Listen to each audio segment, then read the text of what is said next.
മൂന്നാം മോദി സർക്കാരിൻ്റെ സമ്പൂർണ്ണ ബജറ്റ് അവതരിപ്പിക്കാൻ ധനമന്ത്രി പാർലമെന്റിൽ എത്തുന്നതിന് മുൻപ് ബജറ്റ് സെഷൻ ആരംഭിച്ചുകൊണ്ട് രാഷ്ട്രപതി ദ്രൗപദി മുർമു ഇരുസഭകളെയും സംയുക്തമായി അഭിസംബോധന ചെയ്തത് രാജ്യം കേട്ടു. നരേന്ദ്രമോദി സർക്കാരിനെ പുകഴ്ത്തി വാഴ്ത്തുന്ന സ്ഥിരം ശൈലിയിൽ നിന്ന് എന്തെങ്കിലും ഒരു മാറ്റമൊക്കെ എല്ലാവരും പ്രതീക്ഷിച്ചതാണ്. പക്ഷേ ഒന്നും സംഭവിച്ചില്ല.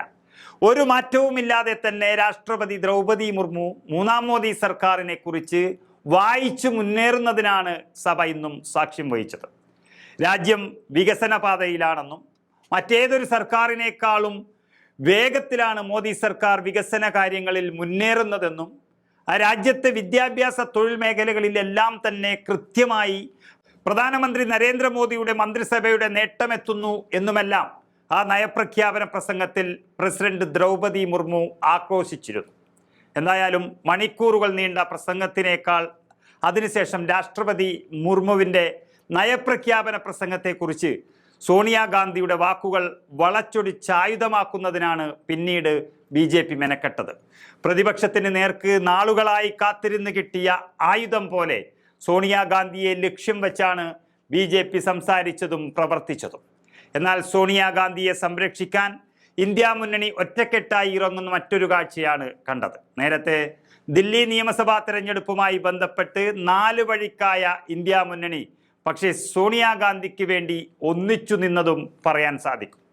സർക്കാരിനെ പുകഴ്ത്തി പറഞ്ഞ് രാഷ്ട്രപതി ക്ഷീണിച്ചുവെന്ന ഒരു രാഷ്ട്രീയ വിമർശനം സോണിയാഗാന്ധി പറഞ്ഞത് പക്ഷേ രാഷ്ട്രപതിയെ അപമാനിച്ചുവെന്ന തരത്തിലാണ് BJP നേതാക്കൾ വിവാദമാക്കിയത്.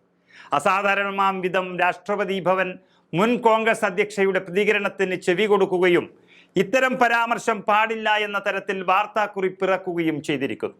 അപൂർവങ്ങളിൽ അപൂർവമാണ് ഈ നടപടിയെന്ന് കാണാൻ സാധിക്കും. ഇതോടെ ബജറ്റിനു മുമ്പ് പ്രതിപക്ഷത്തെ പ്രതിരോധത്തിലാക്കാൻ സോണിയയിൽ നിന്ന് വീണ് കിട്ടിയ വാക്കിനെ ഉപയോഗിക്കുകയാണ് BJP ചെയ്യുന്നത്. രാഷ്ട്രീയ വിമർശനങ്ങൾ ധാരാളം ഉയരാൻ സാധ്യതയുള്ള ഒരു ബജറ്റ് അവതരണത്തെ ഒരു മുഴം മുമ്പേ എറിഞ്ഞ് വരുതിയിലാക്കുകയാണ് ഭരണപക്ഷം ചെയ്തത്. BJP അധ്യക്ഷൻ JP നഡ്ഡയാണ് ആദ്യം തന്നെ സോണിയാഗാന്ധി നിരുപാധികം മാപ്പ് പറയണമെന്ന് ആവശ്യപ്പെട്ടത്. പാർലമെന്ററി കാര്യമന്ത്രി കിരൺ റിജിജു സോണിയയുടെ പ്രതികരണത്തെ കൂട്ടിക്കെട്ടിയത് ഫ്യൂഡൽ മനോഭാവത്തോടെയാണ്. ഗോത്രവർഗക്കാരിയായ രാഷ്ട്രപതിയെ അംഗീകരിക്കാനുള്ളൊരു മടിയാണ് ഈ പരാമർശത്തിന് പിന്നിലെന്നാണ് മന്ത്രി പറയുന്നത്. ഗോത്രവർഗത്തിൽ നിന്നുള്ള ഒരു സ്ത്രീ ഈ രാജ്യത്തിൻ്റെ രാഷ്ട്രപതിയായത് കോൺഗ്രസിൻ്റെ ഫ്യൂഡൽ ചിന്താഗതിക്ക് ദഹിക്കുന്നില്ല എന്ന വാദം ഉയർത്തി ആ വിഷയം കത്തിക്കാനും BJP പദ്ധതി തയ്യാറാക്കി കഴിഞ്ഞിരിക്കുന്നു. സോണിയാഗാന്ധി നടത്തിയത് അപകീർത്തികരമായ പ്രസ്താവനയാണെന്നും അന്തസ്സിനെ മുറിവേൽപ്പിക്കുന്ന പരാമർശമാണെന്നും അംഗീകരിക്കാനാകില്ലെന്നും രാഷ്ട്രപതി ഭവൻ പുറത്തിറക്കിയ വാർത്താക്കുറിപ്പിലും പറയുന്നുണ്ട്. രാഷ്ട്രപതി ആദിവാസി വിഭാഗത്തിൽപ്പെട്ടൊരു വനിതയാണ്, അവർ ദുർബല അല്ലെന്നും പാർലമെന്ററി കാര്യമന്ത്രി റിജിജു പറയുന്നുണ്ടതിൽ. സോണിയാഗാന്ധി രാഷ്ട്രപതിയെ അപമാനിച്ചിട്ടില്ലെന്നും നീണ്ട പ്രസംഗം വായിച്ച് ക്ഷീണിതയായി എന്ന അർത്ഥത്തിൽ പറഞ്ഞ ആ കാര്യത്തെ മാധ്യമങ്ങളും BJPയും വളച്ചൊടിച്ചതാണെന്നായിരുന്നു കോൺഗ്രസ് പറഞ്ഞത്.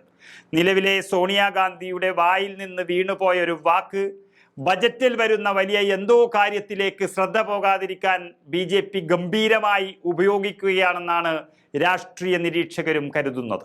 പ്രതിപക്ഷത്തെ പ്രതിരോധത്തിലാക്കി ധനകാര്യമന്ത്രി നിർമ്മല സീതാരാമൻ വലുതെന്തോ പുറത്തുവിടാൻ ഒരുങ്ങുകയാണെന്നും കരുതുന്നവരുണ്ട്. ഈ ദിവസം BJPയെ സംബന്ധിച്ചേറെ നിർണായകമാണ്. രാജ്യം അതീവ ദാരിദ്ര്യത്തിലേക്ക് വീഴുമ്പോൾ അതിനെ മറയ്ക്കാനുള്ള പൊടിക്കൈകൾ ബജറ്റിൽ ഉണ്ടാകുമെന്നും ഉറപ്പായി കഴിഞ്ഞു. അതിന് സോണിയാഗാന്ധിയെ കൂട്ടുപിടിക്കുകയാണ് BJP എന്നതാണ് സത്യം.